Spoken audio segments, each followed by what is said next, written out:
Good morning. It is. I'd like some help in reducing resistance to myself being selfish. Well, you've come to the wrong place. Because we encourage it. No, you encourage to be selfish, and I have some trouble with doing that. So, long-standing. You want to be more selfish. Want to be more selfish. Then we'll help you. Thank you. I thought that's why you picked me. So, long-standing history of being a people pleaser, and which is the discussion we just had. Yes, and I don't think that's necessarily a bad thing in of itself. However, because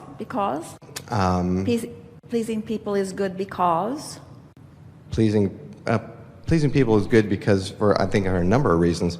The least of which is not just you're here helping us; we're helping other people in return, and so I think that that's part of what makes the world go around. So we agree that we are uplifters. Yes. And that it is pleasing to be uplifters to others. Agreed. So what could possibly go wrong in the business of people pleasing?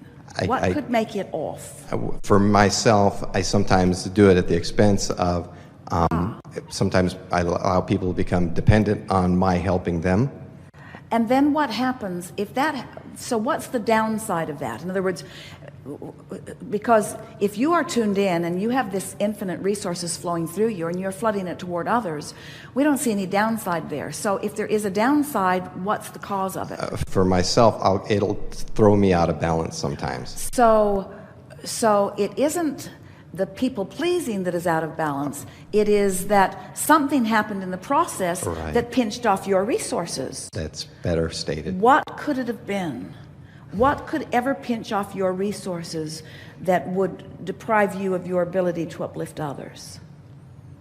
You focused upon their need for your resources. I got caught up, right. You focused upon their need and therefore deprived yourself of the alignment and the resources, and then in your deprivation of your own resources flowing through you, you blamed them. Yes, I guess that is. Well, that was pretty clear, wasn't it? It was.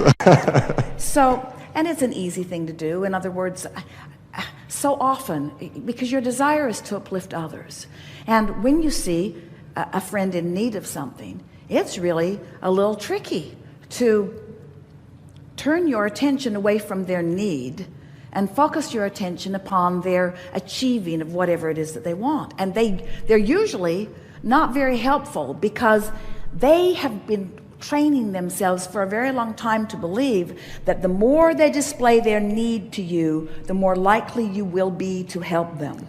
Yes. So it's not easy to stand strong and say, I'm not going to fill in your grid. It's not easy to stand strong and say, I know that you have the resources and I'm going to stand in the belief that you're going to find them, but I'm not going to be the creator of your reality. I'm just going to root for you being the creator of your own reality. When they're feeling weak and diminished, that's not what they want to hear. And so being the helpful, uplifting person that you are, you're always wanting to do everything that you can to uplift them and help them. But it is too big of a price to pay because you can't focus upon their need without depriving yourself of all of the energy that is your life force. So actually, this is a really good sales job we're doing on selfishness, because what we're actually saying to you is you must not let someone else's need be so significant in your mind that you deprive yourself of the very life force that you must have in order to be of any value to anyone. If you don't put that life force and your connection to it first, you have nothing to give them, you see. Absolutely. In terms of, I've thought of this analogy in the past. In a medical crisis, if there was a big disaster and there was a doctor and he was there and he was saving people's lives, he's got to take a break. He's got to rest. He's got to take care of himself, or he's not going to be any good to anybody else. And I see that. But it's not always so obvious in situations, and a lot of times it's an emotional need from somebody, where somebody comes and then you get involved, and sometimes my desire to help them is more than their desire to help themselves. Well, that often happens, but a big part of it is when they look at you and they see you stable, and they want part of your stability to enhance their experience. Often they don't realize that it is their comparison. In other words, if they're looking at your stability, there's no way you could get out of balance in that, because as they're looking at stability and wanting some of it, then they're fostering more stability and the resources are forthcoming. But what often goes wrong is that they see themselves as unstable in their request for your stability, and so the emphasis is on the wrong thing. On the instability. And here is the most significant conversation of the day, maybe ever, and it speaks right to the heart of what you're asking for. Whose grid's getting filled in? That's really what this question is. Whose grid is getting filled in? And we got to tell you, it's whatever grid is most active in the moment. And so if they're needy, and you're wanting to help, maybe even flowing into their neediness a little bit, you're leaning in the direction, and you will come to resent it very soon. But if their neediness does not distract you from who you really know them to be, then your vibration will dominate, and they will join you in the grid of their source, you see. That was so significant, and it reminds me, I have 2 grandchildren. My grandson, who's coming up on 3, there are times when I witness his parents struggle with the challenges that a 2-year-old can bring into the household. And for some reason, I've never, even as a father, when my kids were young, I see children a little differently, and I never got caught up in that. And so, how do you see them? I guess I don't see. I see them as very free-spirited. So if they throw a tantrum, I don't see that as a problem. I look at the positive side of it, and I never got caught up in that.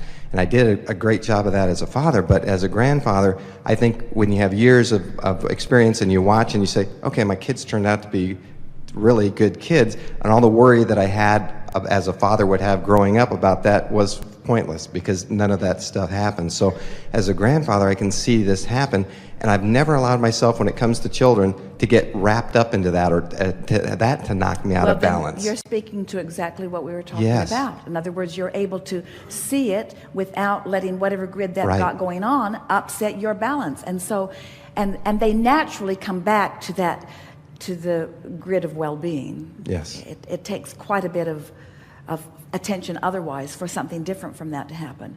The analogy that we've offered through the years about this very thing is, if you were walking along a mountain ledge, you had 2 friends with you, and you, for some reason, found yourself in an unstable situation. Maybe you hurt your foot, maybe you bumped your head, but you are not stable on your own. And you've got 2 friends with you, and one is preoccupied and unstable himself, limping along, barely able to make his way along the ledge, and another one is strong and sure-footed and clear-minded. Which one would you be glad was there? No-brainer. Of course it is. And yet, often, the very people who seek your help plead such a needy case that they suck you in. And then you can't help them. But your discord is not because you can't help them. It's that you've deprived yourself of who you really are. Very well put. So you can't, we're not worried about you ever being unselfish, because your tuning to the source within you is so significant that you will never deviate from it but a small bit before you will want to sit down and reclaim your balance and prepave something different for what's coming next. Excellent. It is. Thank you so much. Yes, indeed.